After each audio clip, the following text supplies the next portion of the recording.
Welcome back to the Jameson Files. I'm your host, Carrie Weber, and it's such a pleasure to have all of you back with us. However you are watching or listening, please know that we're so grateful that you continue to be a part of the Jameson Files community. Today, I am very excited because we have with us a special guest. She is not only an incredible leader, speaker, educator in the dental profession, but she's also a very dear friend. Judy K. Mausolf is with us today. Judy K., thank you so much for joining us. Oh, I'm so excited to be here. And how fun. This is like church chat. Yeah, that's exactly right. Now, for those of you, I have to imagine that most of you listening today are familiar with Judy K, but for those of you that may be new to Judy K is a speaker and an author and a dental culture specialist who focuses on helping dentists and teams build their practice cultures, build their communication skills, their leadership skills, and really help to create what we at Jameson believe is the ultimate pursuit of creating a healthy work environment where we can all grow, thrive, and live out our purpose in a fulfilling way. And so Judy K and I today, the goal is to talk about how do we build a powerful practice culture. But first, Judy K, for those of you that might be new to you, I'd love for you to share just a little bit about your dental story. What was the road that has led you to be where you are today as a nationally renowned speaker and educator that you are today? Well, first of all, thanks for all the kudos. I feel really good now. It's wonderful. But I started in dentistry in the early 80s and started with a very adventurous general dentist who believed in continuing education and invested a lot in his team. And I've always been blessed to work with dentists while I was in a practice administration role. For 26 years, dentists who invested in me and the rest of the team. So I've been very fortunate in who I was able to pair up with as far as working together to create that. When I decided to start my business, I thought there was only one way to go. You had to be a full-blown consultant, and that was what you did, and you did everything. And I worked hard, and I had everything established and was rocking and rolling, and I didn't like it. I was like, this isn't what I thought it was. And so I told my husband, Steve, I go, you know what, honey, I'm going to change this. I'm going to do what I refer to as culture camps. And I'm going to focus on the culture side. That's where my passion is. I just want people to have a better life, and I want them to live happier. And I still remember his question. He goes, do you think you could make money at that? I go, I think so. Your hunch was true. It is, yes. So I focus on that area because I found that I can't be an expert in everything, right? And you have the beauty, Carrie, in Jameson, in that you have multiple people with many different strengths to be able to deliver that.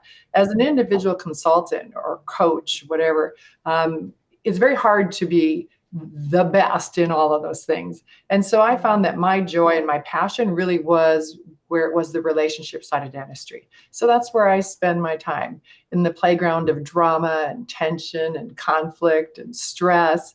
And people go, how can you do that? That's the stuff that drives me bat crazy. And I'm like, well, for me, it's about creating avenues to get rid of all that. So so they can live in peace and create a safe haven where they work. You know, when you say that, you know, we all know that to have a really successful and thriving practice, you need to have great systems, you've got to have great skills, you've got to have a high-performing team, backing up the doctor and helping to accomplish their goals. But we both know that cannot happen if it's a toxic work culture, or if there hasn't been intention put into place into creating a healthy work culture and to really building up that type of environment, both from the leader themselves and in the development of leadership within the team. So I can only imagine that is that perfect spot that you fit into, and the things that you work on with practices day after day. And with all of the practices that you've worked with and provided culture camps for, and all the lectures you've done across the country, I would love to know, from your perspective, what do you think are if someone's watching today or listening and thinking, well, I know our culture could be better, or I wonder if my culture could be better, what do they need to be looking at? What are the obstacles getting in their way, or what are the things that they need to start focusing in on to help their practice get healthier in that respect? Well, everything starts with leadership, right? I mean, everything is, and I'm sorry, but the buck stops with them. It's what they do, it's how they lead, in essence, or it's what they allow or accept, right? Because if you're an owner doctor, you have the ability to change your culture by who you allow to stay or who you don't, right?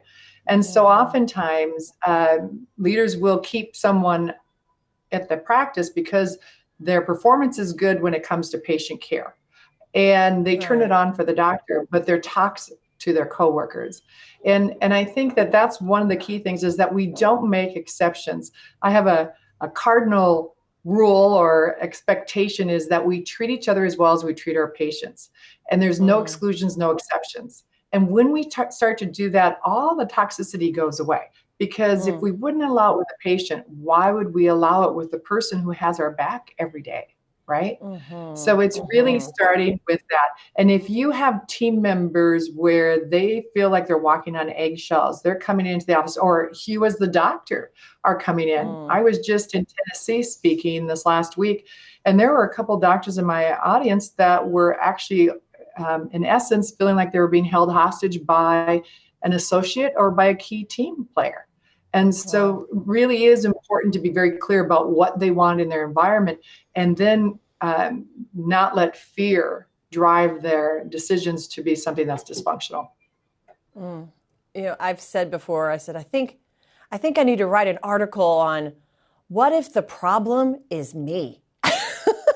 So, you know, when you think about that in particular, that there could be a leader or a person that's holding the practice, or holding everyone hostage with toxicity, or the walking on eggshells. Do you think there's an awareness disconnect that they could likely be the cause of some of the dysfunction that's preventing them from really achieving their practice vision?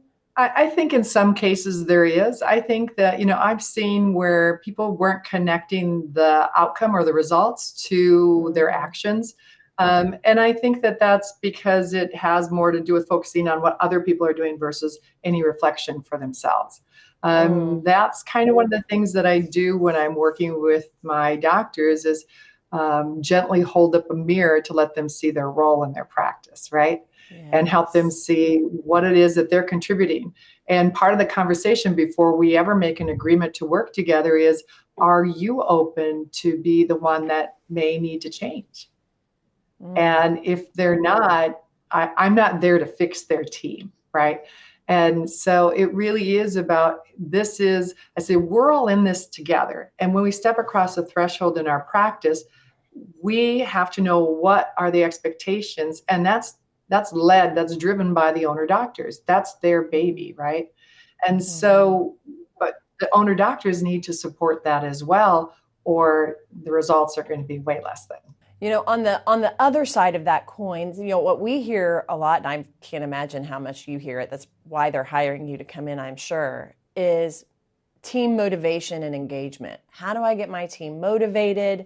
How do I get them engaged? I feel like I'm just talking to, blank faces. No one seems to want to help us grow and thrive. What are some things, or what are some key pieces of advice that you would give practices that might be on today that are like, please help me motivate my team? It's such an issue. Always has been, but I feel like even more so today, with all of the issues in hiring and finding team and keeping team, that motivation and engagement piece seems to be challenging across the board for practices. Well, I think there's multiple things that are involved in this. And just to address the current stage or status that we're at, it really has everything to do with not having adequate amount of team members to take care of the patients that we're seeing. So many of them are struggling with having a full scheduled team, let alone then when they do have them all hired, they don't all show up. And the Right. world has changed. You think about it. Before COVID, if you had a little bit of a sniffle or something like that, you still came in. Now you don't. That's right. Now No, you you don't, don't. right? That's right.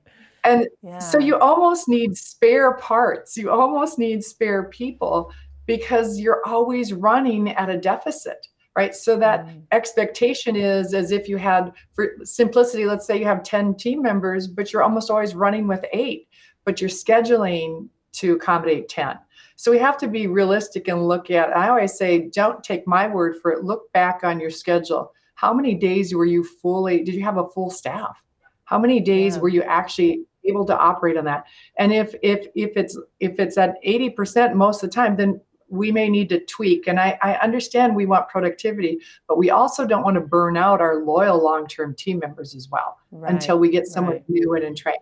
So we have to be Right. a little flexible on the schedule. But the other thing I think we've forgotten is we've gotten so focused on the things we have to get done, the grind, the muck of the mundane, that we stop teaching our teams about why we're here, the Right. value, the excitement. I mean, dentistry is the most amazing industry that there is. And you know what? It's like the best kept secret. People who aren't in this industry in business, they're like, what are you talking about? Oh my gosh, I never realized this even existed. We're so, I don't know if it's the engineering aspect, the tiny world we work in the mouth, but we need to really be focused on bigger picture and health and function and longevity for people and Mm. confidence and all those things that make a difference. And when we start to see that, because that's why they went into school to practice dentistry, not to make the perfect crown, right? Right. And so, we want to do that, of course, but I think that the vision needs to be shared more with our patients and our Yes. team. We need to rah-rah them up a bit, and if the doctor Yes. comes in like, oh, it's another day, well, that's what the team is going to do, right? You have to Yes. start with Yes. positive huddles in the morning. And I had a doctor talk to me in Tennessee, and he goes, Judy K, and I've known him for years, and he's a good friend of mine. He said, our huddles are starting to get just a little negative right now. And I said, so what are you doing to make them positive? Oh, yeah, yeah. I need to do that, don't I? Yeah. Yeah. Yeah. Instead of coming in and starting with what didn't work, right? Because Right. after all, yeah, Yes. And that's such a tendency, something you always have to remind people of it is we always want to be working on improving the things that aren't working well, but we can't forget to celebrate the things that are working well, so that your team can see and recognize and be recognized for that work well done and be motivated to work on the things that can be improved, right? And absolutely. studies that I hear, I'm sure you've read these too, that that as the younger generations emerge into the workplace, meaning in their work is becoming much more important to the younger generations. Well, I mean, okay, but I'm Gen X. I'm not in the younger generations, and that's important to me too, right? So it may not have been for the older generations, it may not have been such a specific, defined, communicated desire from us as a workplace, but I think we can all agree that meaning in the work that we do, when you do experience it, you recognize, wow, this is something worth working for and worth working towards. So I couldn't agree more with you, Judy K, that the why behind the what and doctors continuously casting their vision for their practice, their purpose for their practice can help, especially, I mean, always, but especially when we're in more difficult times, when you're understaffed. Right. Those that continue to work with you and stay committed to you, especially if you're continuing to try and fill the voids in your team, that they know you're continuing to try and fill those spaces, and that they are encouraged by what you all are unified behind to keep going and work in those chaotic days when it could be just as easy to throw in the towel and say, I want to go somewhere easier. Right. Well, and you think about it this way: if you roll up your sleeves and you high five each other and you don't get down on each other, yes, we're all growing and learning, and it's important to. However, we grow and learn more when someone gives us accolades or gives us feedback that's positive on the things we're doing right. We're going to lean more Yeah. into that, right? Versus Yes. pointing out everything I've missed. And, so if we can, something as simple as starting out your day of, what do we want to celebrate from yesterday? What were the great things? And doctors are say, so I need to show appreciation. I said, appreciation is everything. It's what gives us our value and purpose. And it also gives us feedback, So absolutely. And I think that when we highlight specifics, not the person so much like, gee, Carrie, you're swell, but it's like, gosh, Carrie, when you seated that patient and explained the treatment and that, they were so comfortable and calm when I came in. They were all ready for things. Thank you so much. Specific things that how does it benefit the practice and how does it benefit the patient? And then we start to build that team, and the more we keep them involved with the decisions and the processes, the more ownership they have. And with ownership comes engagement, always. Yes. And, I think another misconception in terms of building up team, being the one, like to the point of your story with your doctor, when you ask him or her, what are you doing to make it more positive? And they had this aha moment. I think sometimes doctors want and hope to be able to kind of punt the leadership responsibilities to someone else on their team, like an office manager. There's nothing more of a blessing for a dental practice than a rock star office manager. I mean, you and I are both big fans of ADOM. You are like the ADOM queen. But so we know the power of that role. However, it does not remove a doctor from being a leader, because, and I even say this to doctors that are associates, that are a part of group practices, even though there is other leadership around them, your team and patients still will look to you as a leader because of that DDS. And Absolutely. So you don't, I hate to burst somebody's fantasy bubble, but you don't get to dismiss that piece of your roles and responsibilities. You can share it. You can share it with an amazing office manager or with your company's leadership. And you may, if you're in a group, you may have to defer to your higher up leadership for certain elements. But in terms of leading to culture, leading to creating that positive environment with your team, holding people accountable, clarifying and reminding people of our why and, behind all of the whats that we do, you still gotta. So, instead of dismissing that, maybe work on that a little bit. Would you agree with me? Oh, 100%. And so oftentimes they label themselves as, oh, I'm not a good leader, so therefore I can step back. It's like, no, you can co-lead. You can be with someone, but you can't dismiss the total responsibility. And I laugh because people will say, well, they're not a very good manager. I'm like, really?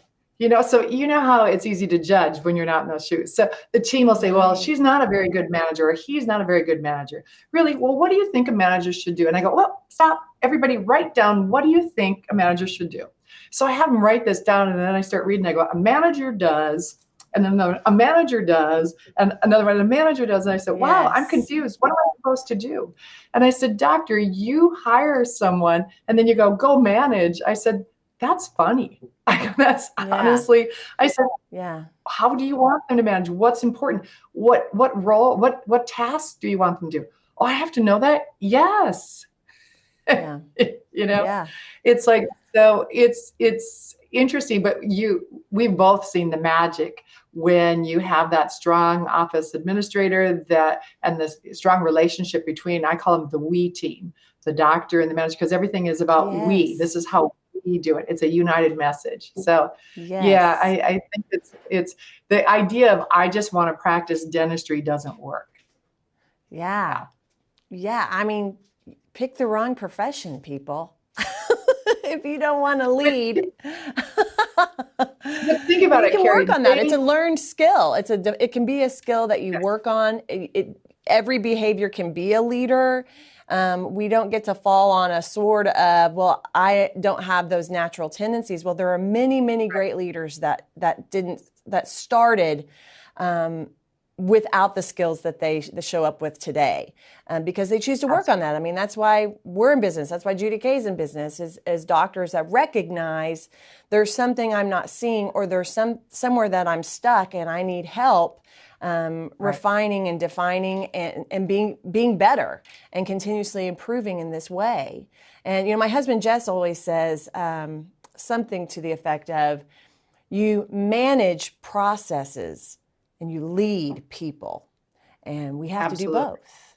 But to remember that those are the two things that we as leaders in our practices and our businesses have to recognize, that there are processes that we need to be attending to and managing, and then there are things that we need to be attending to and responding to as leaders for the people that are committed to our businesses. So, Judy Kay, I have a question for you. When it comes to those that are like, I need a tangible to do to really help in terms of this building my culture or improving my culture for 2023. My team's disengaged, or perhaps they're just a high performer and want to continue to improve.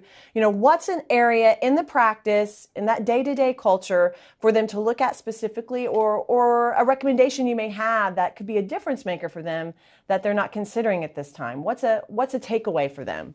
Well, I would say it starts with the clarity of who you are as a practice, right? And we think, it's a dental practice.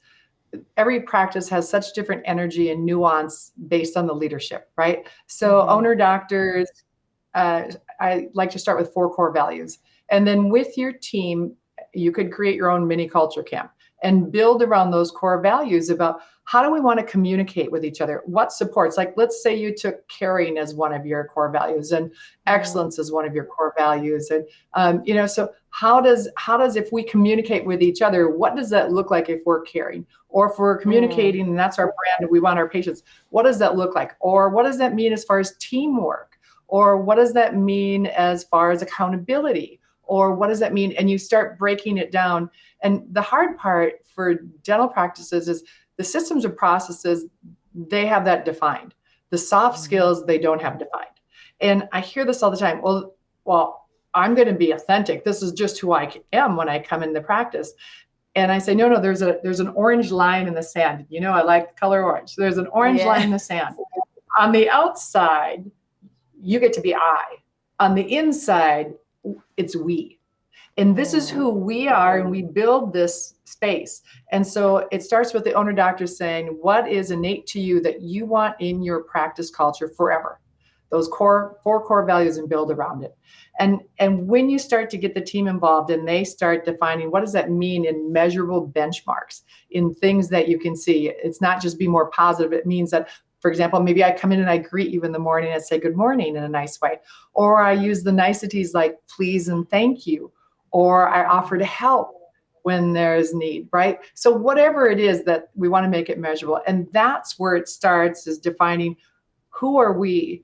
And then we're not just reacting to the day or the stress. We have a plan of how we want to show up every day. And that's key. Because if we can pre-plan, and Carrie, you speak as much or more than I do, and you get it as well. You set yourself up and you envision how you're going to deliver and go up on and create an energy that comes with that. You don't just show up and go, well, I'll see what happens today and I'll respond. Right? I mean, and that's the way when we step across the threshold, it's showtime. And this is who we are. And this is how we take care of each other. And this is how we take care of our patients. And one of the simplest questions I say to teams and doctors is, here's a question for you. When you are interacting and you're trying to decide if this is okay or not, or appropriate or inappropriate in your culture, does this define a healthy adult relationship? If the answer is no, it doesn't belong there. It's really very simple. You ask, well, but this person, I go, is that a healthy adult behavior? No. Well, then why is it allowed? Wow, that's a great question. Does this define a healthy adult relationship? That takes the noise away from the behavior, like forces you to focus in on being real with yourself and making those kinds of decisions of how you're going to behave in those situations. I think that's so powerful, Judy K. I get asked that all the time. Well, people want to fudge a little bit. Well, could I do this? Could I? I said, well, would you consider that a healthy adult relationship? No. I said, then move your answer. It's very simple. Yeah. We make it harder. You can't let your child come out. I don't want to. That's right. You can't let I don't want to come out and play. That's right.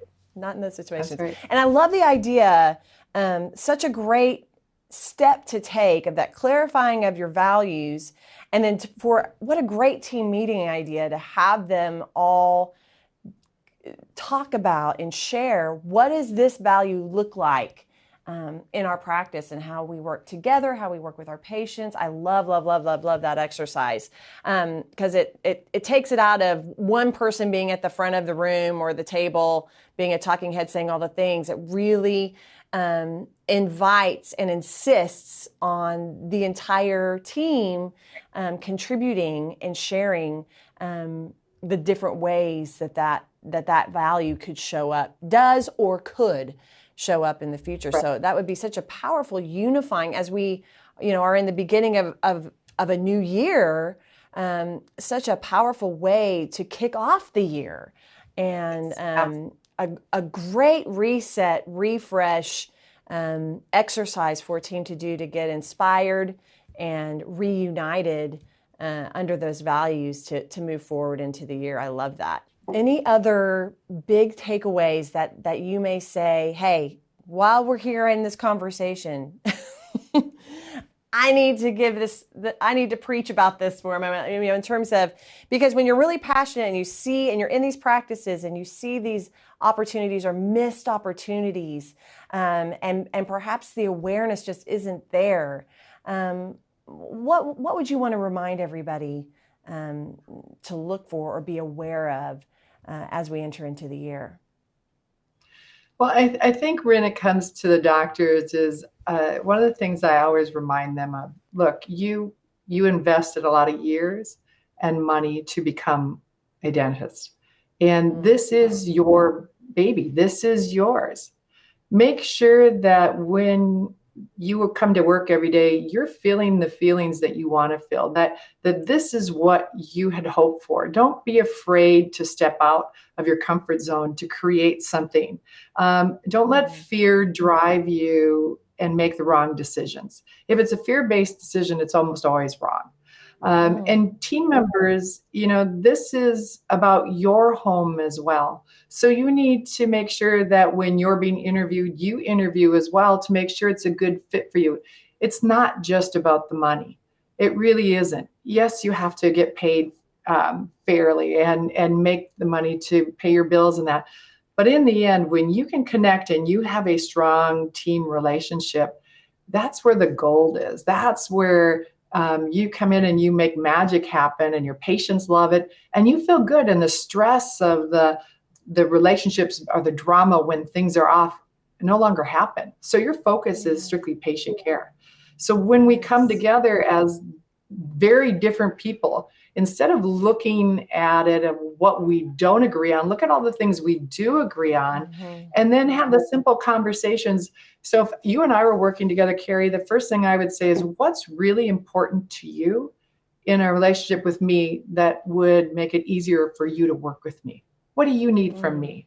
I'm going to extend the olive branch. And doctors, when you're hiring a new team member, ask them what they need as well. Get that feedback, and vice versa. Because truthfully, we're just human beings trying to make things work, right? That's all it is. Yes. So if we can sit down and just have candid conversations, and sometimes the wheels fall off and sometimes we bug each other, right? I mean, look at the people we love.